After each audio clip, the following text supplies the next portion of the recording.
Hello and welcome to today's podcast. Today we are discussing understanding employment laws in East Africa. My name is Wangeshi Karimi. Mine is Anyona Bulungu. And today we are going to be breaking down employment laws in Kenya, Uganda, and Tanzania. Yeah. I'm waiting for the K is always constant. Follow us on our social media platforms at Speak Up Africa, Africa with a K. Yeah. The K is always constant. The K is always constant. And just like that, I am ready to start. So we're going to start with the overview of employment laws in Kenya, Uganda, and Tanzania. Yeah. But before we do, I have a story. Okay. Sad. Okay. I don't know why I'm smiling when it's sad. I don't think I've ever been able to give a story on this platform so that there's some sort of excitement. It's your time to shine. It's my time to shine. Yeah. So the story starts like this. So this gentleman was hired into a company and he was hired into the IT department, which is, his specialty is. Yeah. And a few months later, he was transferred into the warehouse department, just like that. Nothing said, you just told, you've been transferred, go. Now, because his specialty is not in the warehouse department, suppose I didn't even understand what's going on. So the person continuously contacted the HR. What's happening? What's happening a few days later. Yeah. Then one day, at a weird hour, he was told to go and open the warehouse. And when he was told to go open the warehouse, the DCI and the police came and took hold of him and took him to the station. Okay. Now, he didn't even understand what he was taken in for and things like that, but he ended up finding out that the company had some sort of illegal business that they were running in the warehouse and they needed a scapegoat. That is why they ended up picking him. Okay. So you can imagine, you were hustled in Kenya, Nairobi, you have looked for a job, tarmac, done everything. And then all of a sudden, you get a nice job in the department that you expect to get. And then you're transferred. Yeah. And then now you're in jail. Yeah. And the company is not talking. But did he seek any remedy? The company did not reach out. Like this whole time when he was in jail, before he was actually before the bail was set, even before that, no one was saying anything. No one was available. No one was being found, okay? He's the only one who was taken in? He was the only one who was taken in, him and the driver who was coming to pick stuff from the warehouse. Both of them employees of this company, and the company is not saying anything. The company is not talking, nothing. So essentially, when you look at it, by the end of the day, what made him actually, what's reduced the charges and everything was the fact that he had some sort of evidence that I was employed. This is what my contract reads. I was employed to work in Also, he IT. did have a contract. He did have a contract. That is the most important part of this conversation. Like, he did have a contract. He said, like, this papers show that I was employed to do this thing, and this papers show that I was transferred during this time. Yeah. This shows that I have been asking to not be transferred there anymore. So I don't understand the workings of this warehouse. So he did ask not to be transferred, okay. Yes. You see, like, he's been transferred from IT to the warehouse and he doesn't understand why. So he kept contacting the HR and things like that. But you see, now that is just one story among the many that we hear when it comes to employment issues. No. I want to know how this ended. Did he get any assistance? So the person whose goods were in the warehouse, the client, was found, and he ended up paying the bill that was set for him. Yeah, by good luck. Okay. But you see, the company to which this guy is working is still not talking back. So it's a different client who came on board to actually help him out, and then not a different client, the owner of the goods. The company was just silent. The company is up to this point still silent. This happened just the other day. It's not actually something that has happened until a long time ago. But so we have an ongoing court case, is what you're saying? We have an ongoing court case. He was cleared though, because now they now saw evidence that he was not responsible for this. Didn't know what was happening. But what if he was not cleared? What if this client who paid the bill did not show up? What if? I know. First of all, I think people and employees in general need to understand their rights, and need to know that they can seek redress in court. So a good place to always start is when you get a job, you must have a contract. Yeah. Do you have a contract where you're working?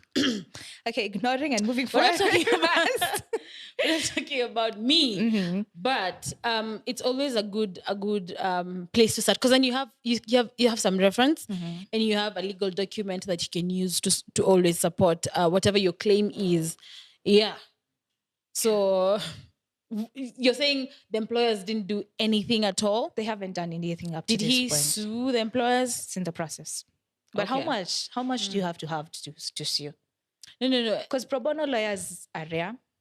They're not rare. They're actually pretty available. Just your case would probably get very minimal attention. Yeah. Yeah, because like there's no sort of harm or what. You know, sometimes let me tell you, this is the thing with pro bono lawyers. So there's that one case that really is tickling you, or you really like it so much. It's an so area you want to. take it to heart, and you're like, even though I'm doing pro bono work, I'm really gonna give it my all. But this is the thing with pro bono lawyers: you have a lot of free cases you're handling. Okay, not really free, because of course they are paid by their firm, or by the state, depending. So when they have a lot of cases to deal with, they don't have time to go keep digging more facts and new evidence all the time. They're just probably going to ask you to settle most of the time. So unless it's that one case that has really, really touched a very specific part for them, like maybe part of a memory or just something they're really interested in, then they're really overworked. They don't have time to really focus on your case like that. On that case and give it the 100% attention that it requires.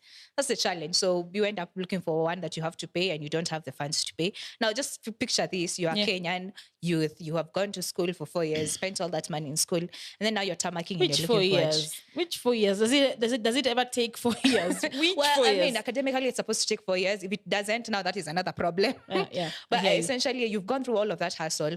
By the end of the day, just for you to just sit back and have someone tell you that you're going to move from this department to the other department, and then to use you as a scapegoat. I just feel like you should have refused, though. To be arrested? No, to go to the warehouse, because then where am I starting? No, but do you suspect that the company you're working for has some illegal activities? If you do not know, I feel like the reason they took him there was because he didn't know. The lack of knowledge in what his company was undertaking was the only reason he was, as a particular target, taken over there. And that is the thing that most of the people don't know. You don't know. And even though you knew, what are you saying no to exactly, Anyona? You are jobless. From being transferred from this department to the other department, you are transferred to Mingine. It's easier said than done. I think we can agree. It's easier said than done. It's easier true. said than I hear done. you. Yeah. But that's the thing. Most of the people outside there, this is just one story. Most of the people outside there in Kenya, Uganda, and Tanzania are so desperate to keep these jobs that they don't even know what is happening under their noses. And they end up being scapegoats, number one. Number two, they end up dealing with a lot of issues of employment, like your boss taking your cash, your salary, not paying you after a month. You know, the thing is... How are they...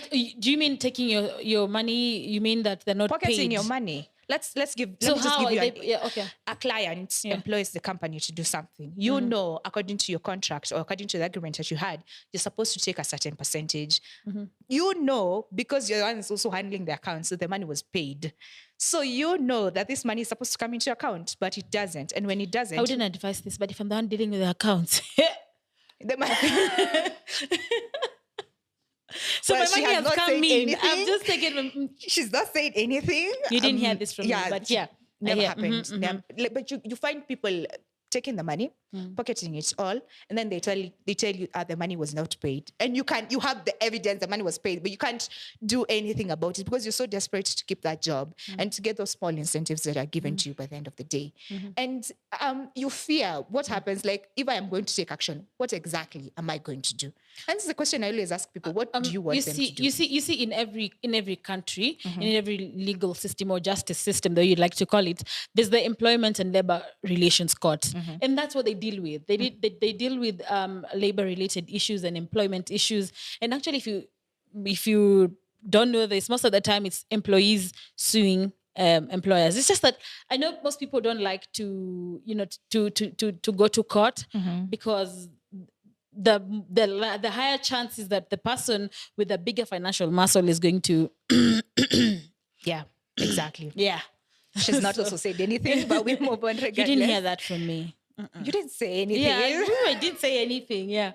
So that is what we're going to be looking into today. We're going to be trying and understand. We're going to try and understand what are some of the issues out there when it comes to employment, and where can you find this information that is going to be necessary to help you as a youth in Kenya, Uganda, and Tanzania to navigate the employment despite the unemployment rates in Kenya, Uganda, and Tanzania. So the first thing I want to point out is that you can find information on employment laws in different places. In Kenya, you can find this information on the Employment Act, the Labor Relations Act, and the OSHA, Occupational Safety and Health Act. Yes. the Occupational Safety and Health Act. In Uganda, you can find this information in the Employment Act, the Labor Disputes Act, which is also called the Arbitration and Settlement Act. Those ones are the primary laws in Uganda, and in Tanzania. Say primary again. Why are you setting me up to fail? Why are you setting me up to fail? Keep going. I'm trying. I am giving people information they want. Yeah. In Tanzania, you can find this information in the Employment and Labor Relations Act. Yeah. So this is a thing though also. Most employees do not know about trade unions. So joining a trade union is always a safe way to safeguard your interests as an employee, because first of all, they'll take you through a lot of these classes when it comes to your rights as an employee, and also they can help you when you have a case, but the most important part, you see, things like occupational safety and hazards are things that are directly dealt with when it comes to trade unions. So I feel like most people, if you're an employee, and I don't know how I can refer anyone to which one, but it's always good to join trade unions. Yeah, they really, really do safeguard your interests as an employee. Yeah, because most people don't know their rights. So not even your basic human rights. Like, people don't even know their basic human rights. How do you think people will know their rights as rights? Especially when you just want to, you're so desperate to actually get that job and keep it that you don't even want to know. You're like, people are just fired and they go home, and they had a contract. And you had a contract. Yeah, like, let's take this person to a freaking court. Okay. Is it as easy as that though? And you're in it is. I mean, yes, tell them to take them to a freaking court, but is it as easy? Do you know there's a lot of situations where people can win the cases against employers, but again, people are very intimidated by the fact that they don't have money and their employer does have money. And if the court process is dragged, then you find that you're going to spend so much money, and then at the end of the day, you're like, so why did I just drag this whole process? Why did I get myself into this? And you just give up. That's what happens. Because also the legal system, the justice system it's quite lengthy in most situations, because also you don't want to be assuming things, you want to get the actual facts. So I mean, it is what it is. So I want us to take us through an overview, and I want to call this part chapter "Did you know?" And I want Anyona to give us the reactions to this, because I want to know if you did know. Born ready. All right. Did you know that wages and salaries must be paid at the end of each month, and or at the end of each period, whichever is sooner? Yeah. You didn't know? Yeah. You want to tell me you've never had an employer who's stayed with your money for more than a month? They have, but like, I do know they needed to have given me. Did they end up paying you though? Oh yes. No one has my money. No one has there's someone who has my money out there. But when it comes to employers, I think there's one who ended up not paying me. I'm very tempted to mention your name, but it's gonna get this is the moment where we say Mungu anakuona. Okay. Okay. Did you know that if an employee actually says that there has been a sexual encounter, a sexual harassment encounter in the office place, should be investigated? Yeah. After the investigation, the employer must give a statement, a policy statement. I don't know if they follow it, but I do know that if you have an sexual harassment claim, it should be investigated for sure, and it needs to be addressed by the company, of course, which is the employer will take charge depending on whatever level the employer holds. Different companies call their employers differently. So now this one is Kenyan specific. Yeah. That if an employer contravenes the provisions of the Employment Act or commits an offense that is in relations to the Employment Act, they are liable to a fine of up to 100,000 shillings or imprisonment that does not exceed 2 years. Dear employers, let me say that again. Yeah. You go against this 100,000 The challenge, however, though, is that you don't even know what is in the Employment Act, you see. Yes, that's just why we're saying go read that document. Yeah. Just call the document. Yeah. So you don't know what is there. So you don't even know that your employer is going against that. Yeah. So if you feel like your workspace is a bit hazardous, just confirm it with the law. Just confirm it. That's the first thing, because you might be thinking in your own mind. This is your cue to start reading. Start reading those laws. We've given you the ones you're supposed to read. In particular, in Kenya, just read the Employment Act, the Labor Relations Act, and the OSHA. Yeah. What else do you want to ask me whether I knew? No, I want us to talk about minimum wage. No, wait, first. Did you also know? Oh God! Wageshi, Did you you have to know? stand this right? Okay, all right. Did you know that as an East African, you can be employed and work freely within any country of the East African community? You didn't know, but you need a work permit, which is free. Okay. Yeah, which is free, so you can work across East African community countries. I feel like people just assume that is. I didn't know about the work permit, but I feel like people just assume that you can. Because sometimes people are only thinking about like maybe casual laborers. Oh, You'll just cross that border, Yeah. and then you're there, and you're like, "Can I do ABCD?" For And you, you do around ABCD, here. you get paid. Yeah. So maybe that's what people look at. But then when I'm talking about formal employment, where probably it's salaried, doesn't only have to be something that like maybe job that involves just wages at the end of probably the day or week or whatever. Well, this is I did not know phase. Yeah. I did not know that. Now you're in the know. Now I didn't know. Yeah. Now, did you know minimum wages? That the current minimum wage for Kenya is 14,480. I saw that today morning and I was shocked. I was like, I thought it's 10K. But of course, I understand why it's 14,488. Yeah. Yeah. It's because, I mean, the state of the economy. Now, It can't remain at the same place, yeah? I wrote this, but I don't think that's the minimum wage. But I do know, though, that no, you don't think, because there's a lot of people who are paid less than the minimum wage. Is that not how you define minimum wage? It is. And you see, that's what is provided for legally, but there's a lot of employers who go beneath that. And this is the thing: you just want a job, you just want a source of income, you just need that 5K so bad that you don't even know that you're supposed to be paid at the very least X amount of money. So you accept anything, you just take it because you really need it, your life depends on it.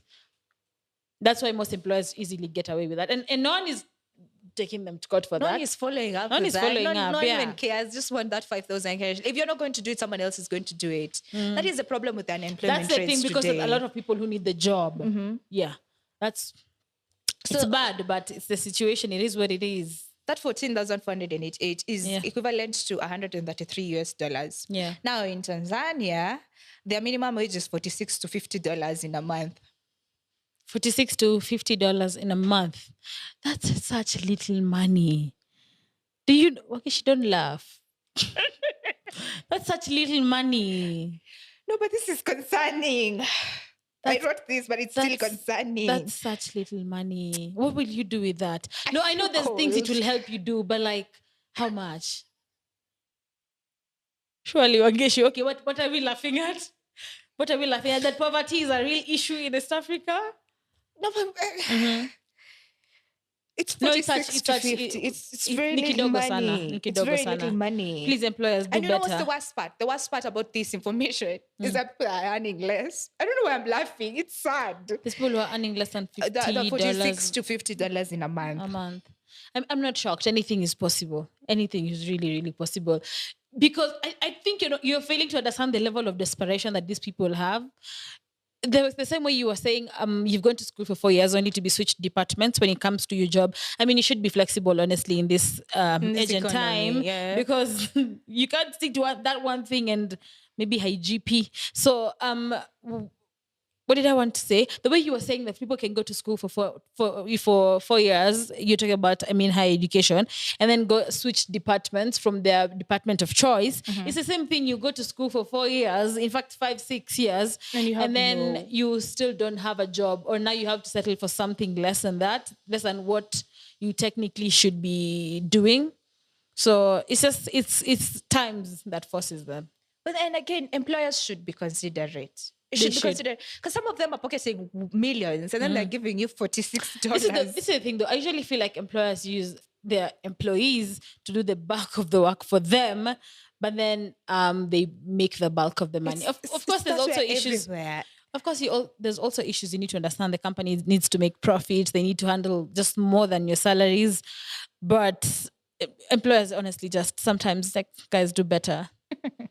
Well, on that note, while we're still talking about employment, minimum wage for the 400,000 is Tanzanians. Minimum age minimum wage, and it is about 150 to 172 shillings. Uganda, Kenyan sorry, shillings. no, US dollars, sorry. Sorry, wait, what is 150 to 172 US dollars That's is the for? minimum wage for Tanzania. 152?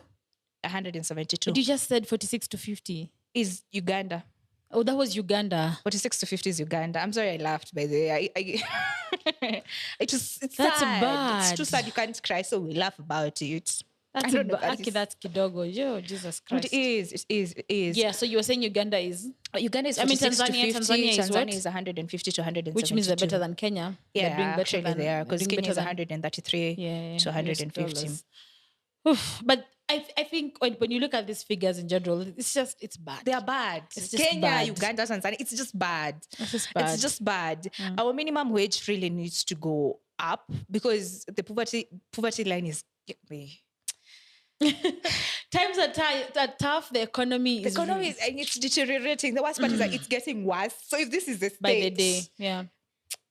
Yeah, by the day. Yeah. So this Wangeshi, do you want to tell people what are some of the challenges rather you'd have as an employee and an employer? Like what are the kind of fallouts you're likely to have with your employer?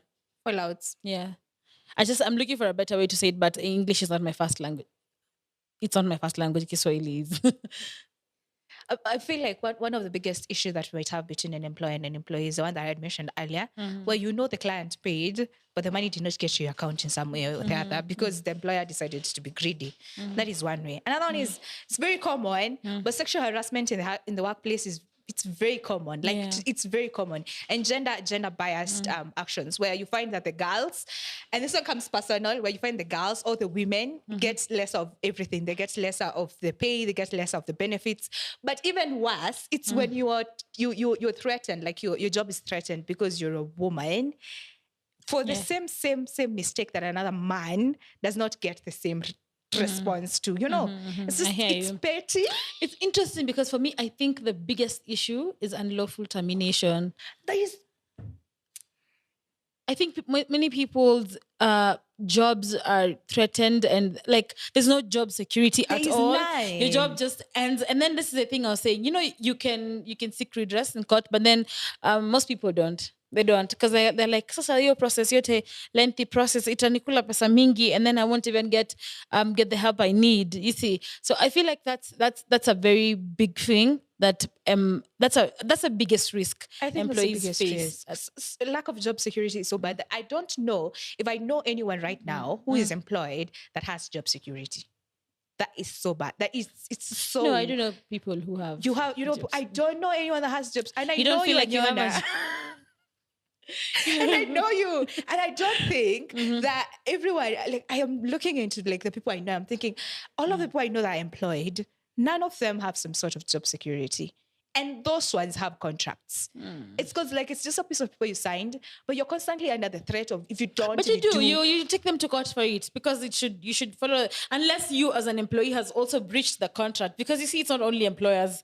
That's the problem. Employees also do make faults here and there, and then sometimes you find there's things like mass retrenchment. Yeah, people just need to know that they can go and seek, aid from. Oh, aid is not the word. They can seek redress in court. What would I do? Say I was fired tomorrow. You sue the freaking. You sue the employer. Where? Tell me this thing. But it's not really like you go and find. That's what I was looking for. My mind went blank. A lawyer, you basically go to court, take the issue to court, take the matter to court. That's why we have the Employment and Labor Relations Court to handle. Do I need a lawyer if I'm going to just take it to court? Why wouldn't you need a lawyer? You always need a lawyer. And with the mass of cases that are going on, unless you can represent yourself, you always need a lawyer. You see, the same thing that people say. After umeenda shule miaka karibu 7. Now, come on, dear lawyer, do not be personal. But by the end of the day, the question of what made you get fired is always important, because there is a way that your employer can package it, and it looks like you actually breached the contract. If you look like you breached the contract, if you can prove that you did not, just go to court. That's why they're there. It's a dilemma for many people. It's a dilemma for many people. I'm telling you, the biggest issue is people are intimidated in their own heads. People think that I will not be able to get help, or because so and so has much more money than I have. That's the biggest thing that people worry about. That's why people And of don't go course, to if court. someone In is the fact, people employer, are they have more money. leave alone employment related issues and labor related. You find these things even when it's something criminal. Someone does not go to court. They're like, sasa huyo mtu wa pesa mingi nitaweza kushinda kesi kweli? All the time. And money speaks, unfortunately. Financial muscle. And it's so, Sad. This episode is so sad. It's just so sad. No, because you're feeling too personal about it. Yes, of course. I am a Kenyan youth. Did I mention I do not have job security? And there's all of the other things that come after that. Why do you think you don't need to even though I had that sort of job security, my job is to represent Kenyan youths, Ugandan youths, and Tanzanian youths. Majority don't have these jobs. And when they get these jobs, you end up being too desperate, You end up being too desperate. You can take below minimum wage. You end up working more than the working hours, which is, by the way, our next conversation. Working hours. I was going to also talk about that, yeah. You end up working way. People overworked. People overworked every other day. But this is the thing also. You find, and this is not just for casual laborers, but this is also for people who are employed in, let's say, in the corporate world. Sometimes you end up having much more work than you should be having. Like, it's outside of your area of designation, rather. So you find that maybe you're, I don't know, HR. Sometimes you're also sorting account things, because I feel like it's just people are trying to minimize the resources, but maximize on the profit.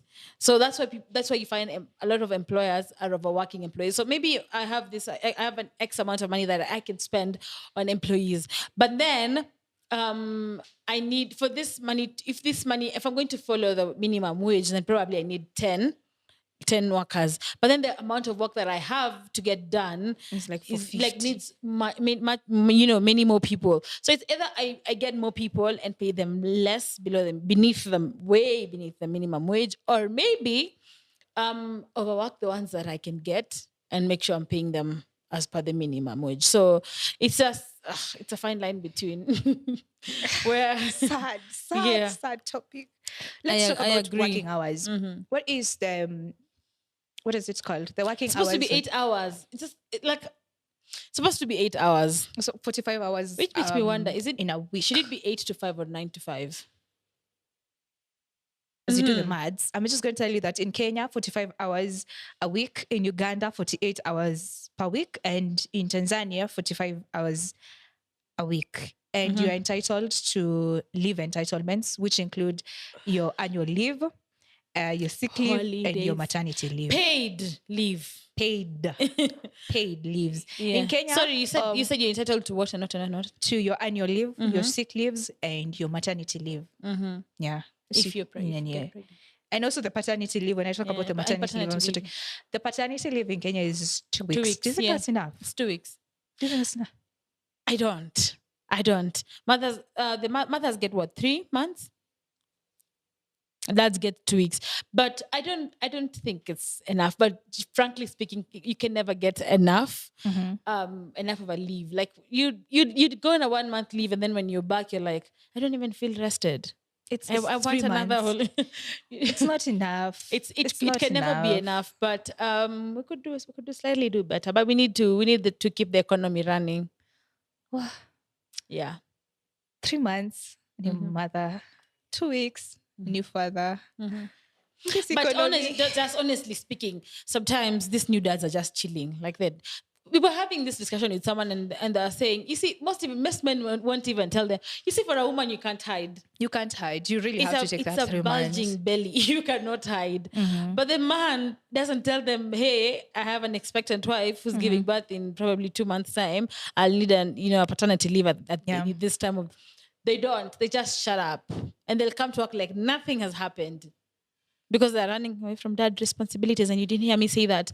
They're running away from some responsibility, which you didn't hear me say that. So you were saying the thing is we're here talking about how it's such little time, but then the men are not even talking about. They're not saying, but I need a paternity leave. Don't you need a longer Nini Unless your paternity boss leave. knows your wife, they don't know that. In fact, HR, not even your boss. They don't even know that you deserve They don't know that your paternity wife leave. is expectant. We're talking about how now someone needs to include their child in their and under their medical cover, and then now they come with a name like, I need you to add this to this name. And you're like, they're wait, who's this? 6 My months child. ago. How old are they? When were they born? Oh, 6 months ago. And they're like, you but didn't you take didn't a talk about, paternity you did leave. not. No, I Yeah. knew. No, I So knew in the you see, office. it's for paternity leave, we can be here talking about how it's not enough. But you're wondering, do dads even want it? They need it, but do they want it? Yeah, that's on them. I'm looking at a number of laws, and I'm Though I'm it's thinking, mandatory, but men will still not men say will their still not wives take they're it. They'll pregnant. still Yeah. not take it. So we have a law that is out there, and that is you have to do this, but they won't do it because they don't feel like, and it's a benefit. Yeah. I don't the understand. conversation I don't on- understand because for me, if I don't get it either. I really don't. I don't get it either. Yeah. But you can't speak on behalf of someone. Yeah. So I'm looking at the laws on termination of employment, Yeah. and they're getting a bit too personal. But there's do you one that mean? I want. This one is in Kenya. This is an employment act for Kenya, and it says that employers must not terminate a contract on service or account of redundancy unless the employee is a member of a trade union. Can you expound that for us? Just go over it again. They cannot terminate a contract or service on the account of redundancy. Yeah. So can you Unless break the it down employee for has us? done what? Unless you're a member of a trade union. Because pretty much if something is just simple, if something is not your fault or something could not have been stopped, then you don't need to bear the consequences of it. You know what I mean? Yeah, unless It's you're a just member of a simple. trade union, like they are now, we're done with you guys. So Yeah. all of you have to go. But I mean, for real, Like if, some of the results it gets terminated. usually it's so simple, but because you also can't be fired for a mistake that would have been unavoidable. You know what I mean? Yeah. Yeah. So it's just as simple as that. Okay, so employers have the right to terminate a contract of service. Yeah. Without notice or with less notice If the you also employee breached though. Exactly, yes. Oh, if the okay. employee has breached the obligations. So that's the only grounds of termination. Yeah, that's the thing. You didn't keep your end of the bargain. It has to come to an end. You can't complain that I haven't done ABCD when you first of all did not do your part. You didn't do your part. Because mine comes in after yours. You know what I mean? Yeah. So because it's like you're the one who let it go. Yeah. So in addition, the employers must prove that the reason of termination is valid and it is related to the employee's conduct, capacity, or compatibility based on the operational requirements of the employer. Also, you do this. Do you deserve notice? Yeah, you deserve notice. You deserve notice. Yeah. This thing of people just movies telling us just walk into barge into my office, waltz in there and tell me you're fired. Pack your bags and go. Like shouldn't work like that. Legally shouldn't work like that. And in that note, employees who have been continuously employed by the employer for more than 13 months have the right to complain that they have been unfairly terminated. Yeah. So it's more than 13 the thing. months. If you've been unfairly terminated, you have reason or cause to take your employer to court. But the employers actually they say more than 13 months. So when you have been employed for more than 13 months, you have the grounds to complain. If you feel that you have been your termination, your employment has been terminated wrongfully, and if you can prove that you did not breach the contract in any way, then you can complain for employer's termination. Yeah. I think it's self-explanatory. The take home here for me would be read those employee all of these. I mean, if you can't understand it, just get someone to explain the basic things for you. We can't break it down completely, but we can say that there are laws and regulations that are set outside there to make sure that we have a working relationship with our bosses. We have a working relationship with the employees. Environment for that. So once you understand it, then you're able to circumvent this field comfortably. Yeah. But if you do not know, things like this, injustices like this will always happen to you. So first things first, knowledge. And then once you feel like something has been done wrongfully to you, go to courts. Yeah. Go to courts. Just you take home. It's just simple, go to court. My take home. Employers, make the working environment comfortable for your employees, because this is the thing though. I feel like it's a relationship, and you see the way we need communication in a relationship. Like work should also be treated like that. Yeah. Let it be a situation where someone can easily address their challenges and vice versa. I mean, for the employer and the employee as well. Yeah. So just make it comfortable. Man, employees, man, just stick to the contract. Yeah. Otherwise, you're jeopardizing your own chances. And this is the thing: either of you guys can seek redress in court. It's not only the employee or the employer. And don't stop worrying about it favoring the employer because they have a stronger financial muscle. Because I mean, if it's justice, it's just justice. That's how it should be. It's justice. It's justice. Yeah. You know, you can be on the wrong and you're there complaining. No, they favor them because they have money, and you are on the wrong and you know it. So make sure you don't breach that contract. And we call it an episode. That was quite interesting. Sad and interesting, but sad, but very sad. I don't know why it was sad. It was sad because the fact, the question that I've been asking myself all through the episode is, what can we do? Because you want that job. I want that job. I want that job. I am being paid minimum wage, way below minimum wage. I want that job. I'm being overworked. I'm working more than 45 hours as stipulated by the law. But I want that job. You get? All of these things are happening, but we still want that job. Yeah. Blame it on the economy. Because I do know there's a lot of employers who want to pay more, but they're also limited. They're limited. Yeah. So it's the economic situation, of course. But please just pay people enough. Pay people their dues. Life outside here is already difficult. Before we got there, we were suffering. Pay people enough. And this is the point. We did not come here to cry, guys. Do not listen to Angeshi. Speak for yourself. This is the point where I tell you, follow us across all our social media platforms, on TikTok, on Facebook, on Instagram, LinkedIn, on YouTube. What did I forget? And our website. Twitter. But follow us. I didn't. Okay, and Twitter at Speak Up Africa, and the Africa with the K. The K is always constant. Remember, www.speakupafrica.net. Again, the K is constant. This was episode 5, and my name is Anyona Bulungu. And mine is Angeshi Karemi. See you in episode 6. I can't speak. See you in episode 6. Bye.